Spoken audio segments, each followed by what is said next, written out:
Welcome in GA 10x. Press the bell icon and subscribe button if not subscribed yet. बच्चों आज हम लोग discuss करेंगे subsets, superset and universal set के बारे में। इसके पहले के क्लास में हम लोगों ने sets, subsets and power set को पढ़ लिया। अब सबसेट और यूनिवर्सल सेट को कैसे रिलेट करेंगे वो देखिए। यहाँ पर A इक्वल टू, मैंने एक एग्जाम्पल लिया A B and B equal to A B C। आप मुझे बताओ कि किसके पास ज़्यादा एलिमेंट है, A के पास या B के पास? तो A के पास। अब ये देखना है आपको कि किस सेट का सब एलिमेंट दूसरे सेट में है। दैट मीन्स A का जो एलिमेंट है वो इसमें है। आप ट्रिक्स वही अपनाओ। क्या करो कि इसके ब्रैकेट को ढक दो, AB। अच्छा, यहाँ पर क्या है ABC। Okay, that means AB जो है वो इंडिपेंडेंट फॉर्म में यहाँ पर है, तो ये इसका सबसेट होगा। A is the subset of B। इसको मैंने क्या पढ़ा? Subset of. तो A is the subset of B। A जो है वो B का सबसेट है, तो B क्या है उसका? तो B उसका सुपर सेट है। B क्या है बच्चों? Super set. तो इसी साइन को केवल उल्टा कर दो। B की तरफ ये मुंह आ किए हुए है तो मुंह इसका आ ही रहेगा। B is the superset. आ देखो, आ किए हुए है। B is the superset of A। ये कहलाएगा superset. A is the subset of B and B is the superset of A। ये कंसेप्ट है सबसेट एंड सुपर सेट को समझने का। अब मैं थोड़ा सा चेंज कर रहा हूँ और आप देखिए कैसे इससे हम लोग रिलेट करेंगे यूनिवर्सल सेट को। A इक्वल टू क्या है? AB। मैंने यही एग्जाम्पल लिया। B इक्वल टू क्या है? ABC। C equal to BCD and D equal to ABCDE। Okay, अब आप देखो हमारे पास कितने सेट्स हैं? 4 सेट्स हैं। इस 4 सेट में क्या कोई ऐसा सेट है जिसके पास उसको छोड़ के जितने सेट हैं सबका एलिमेंट उसमें हो? आप बताओ कौन सा है?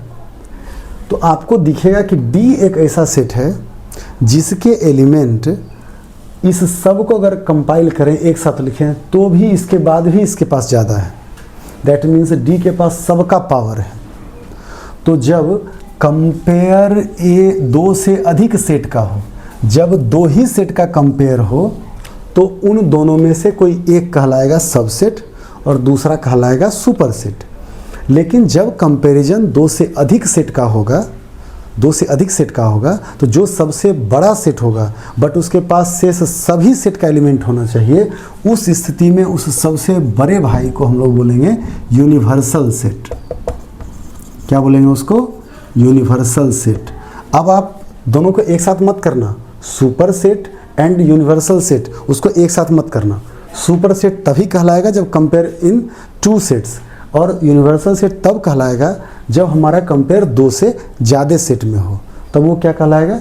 Universal set. अब आप ये लिख सकते हो कि A is the subset of B। इसमें कोई दिक्कत नहीं है। ये नहीं कि ये सबसेट इसका नहीं होगा, वो होगा, बट अगर हम इस चारों में देखें तो ये हमारा हो जाएगा यूनिवर्सल सेट। कोई डाउट यहाँ पर तो नहीं होना चाहिए। अब universal set and super set में डिफरेंस ये क्लियर है। अब आप बताओ, C जो है वो सबसेट है किसका? D का। B किसका सबसेट है? D का। A किसका सबसेट है? D का।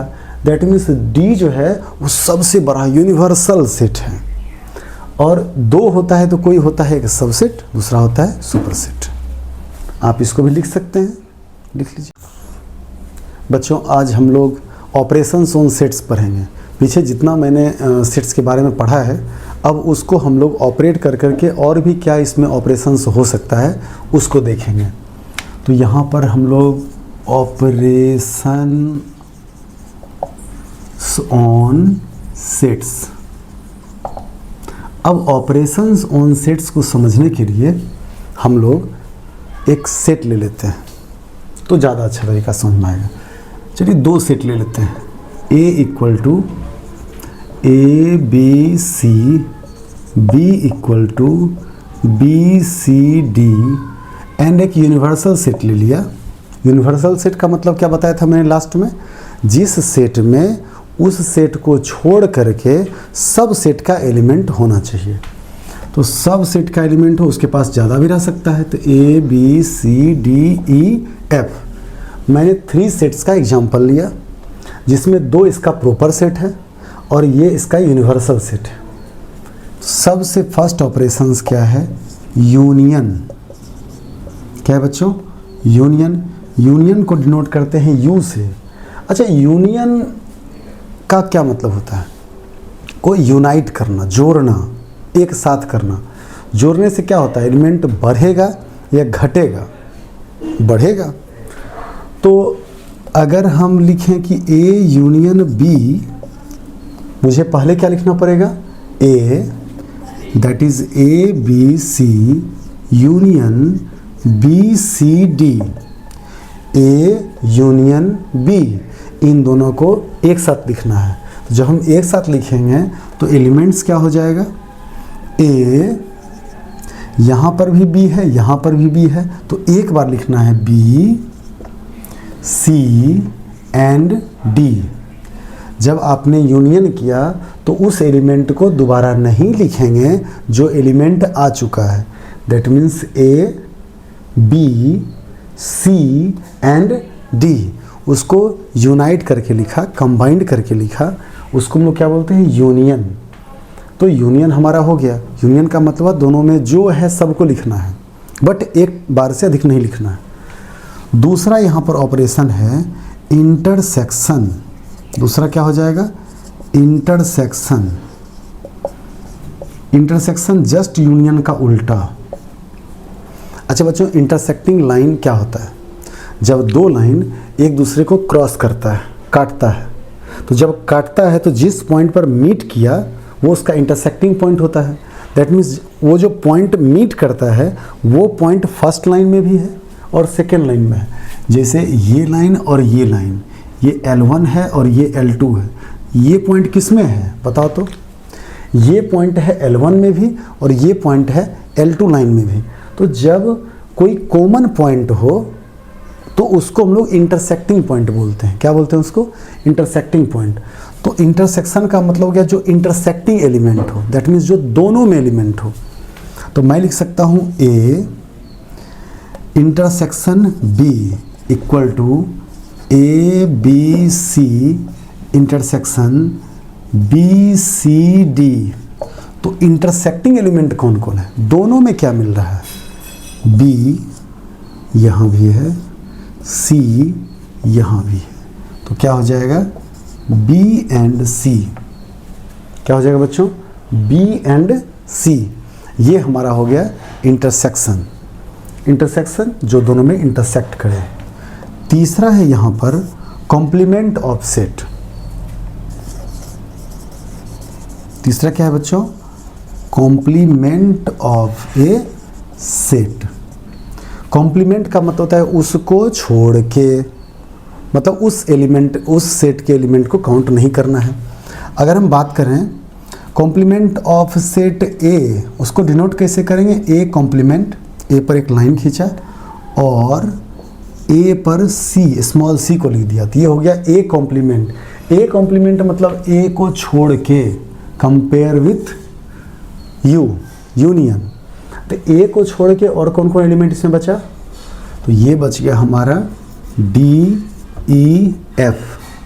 क्या बच गया, डी ई एफ। अगर हम ए यूनियन बी का कॉम्प्लीमेंट लिखें, ए यूनियन बी जो आपने यहाँ पर फाइंड आउट किया है, अगर हम इसका कॉम्प्लीमेंट लिखें तब क्या हो जाएगा, तब हो जाएगा ए यूनियन बी के एलिमेंट को छोड़ के जो यूनिवर्सल सेट में है। तो ए यूनियन बी के एलिमेंट को अगर मैंने छोड़ दिया तो ए बी सी डी खत्म, क्या बच गया, ई एफ। तो यहाँ पर आ जाएगा E F. A intersection B का कॉम्प्लीमेंट अगर हम लिखें तो ए इंटरसेक्शन बी में क्या आ गया, बी सी। तो इसको छोड़ के क्या बच गया, A D E F, A D E F. कोई डाउट, ए यूनियन बी का कॉम्प्लीमेंट, उसको छोड़ के, मतलब कॉम्प्लीमेंट का मतलब है कि उस सेट के एलिमेंट को छोड़ के लिखना है। अब इसको हम लोग फाइंड कैसे करते हैं, तो उसके लिए हमारा चौथा ऑपरेशन है। चौथा ऑपरेशन क्या है वो यहाँ पर देख लीजिए। चौथा ऑपरेशन है हमारा डिफरेंस। क्या है बच्चों? डिफरेंस। डिफरेंस मीन्स क्या? माइनस। तो हमने लिखा a माइनस बी, पहले आ गया A B C minus B क्या है? B C D, B C D. अब आप कैंसिल कर दो जो मैच कर रहा है, B B cancel, C C cancel, क्या बच गया? बच गया मुझे ए और D. But A minus B का मतलब होता है only A. A minus B का मतलब क्या हुआ? ओनली ए, मतलब जो केवल ए में बच गया हो। तो ए में क्या बच गया है? केवल ए बच गया। ओके, इसी तरह से आप बी माइनस ए भी निकाल सकते हो। एंड बी माइनस ए, तो बी के जगह पर क्या लिखेंगे? B C D minus A के जगह पर क्या लिखेंगे? A B C.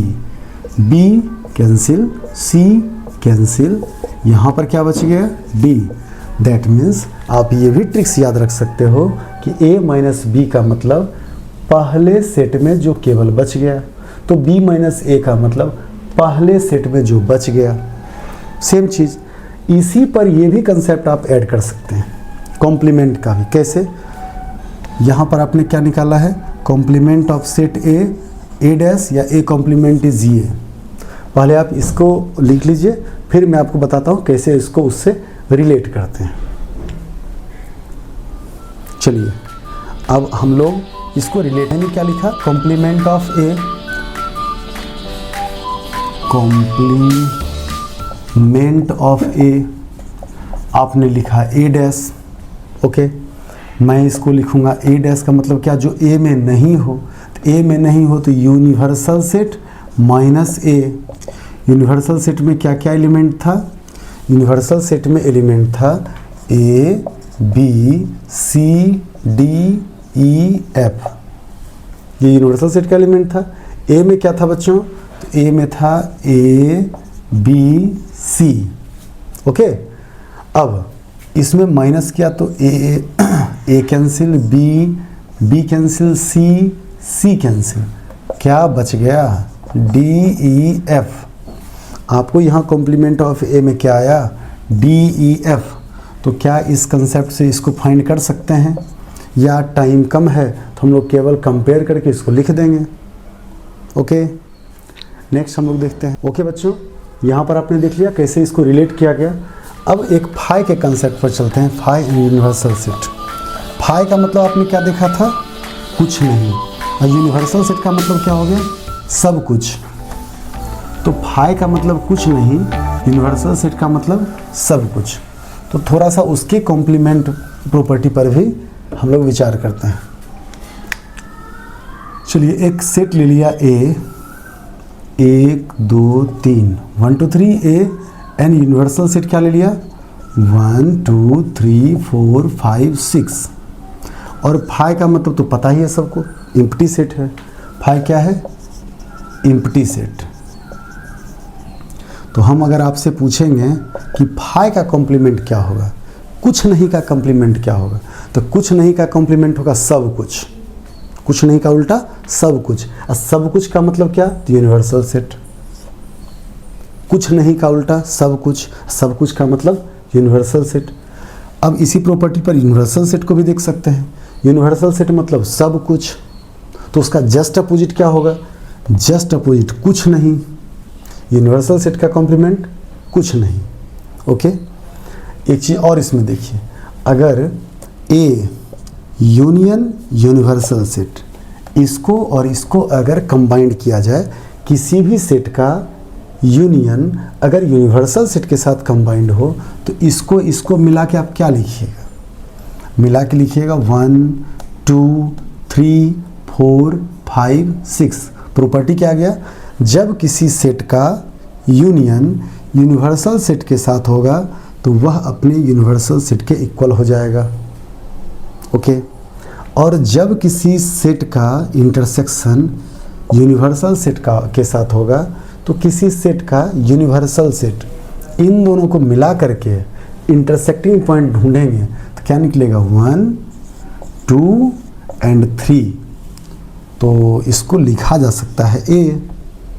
ओके, अब आपने ए देखा तो ए कॉम्प्लीमेंट क्या हो जाएगा, ए कॉम्प्लीमेंट हो जाएगा इसको छोड़ के, तो इसको छोड़ के क्या बचा 4, 5, 6 बच गया 4, 5, 6। ओके, अब कोई भी सेट यूनियन यूनिवर्सल सेट, अब आप ए और ए कॉम्प्लीमेंट इन दोनों को कंबाइन अगर करते हो, इसका यूनियन करते हो, तब क्या हो जाएगा 1, 2, 3, 4, 5, 6।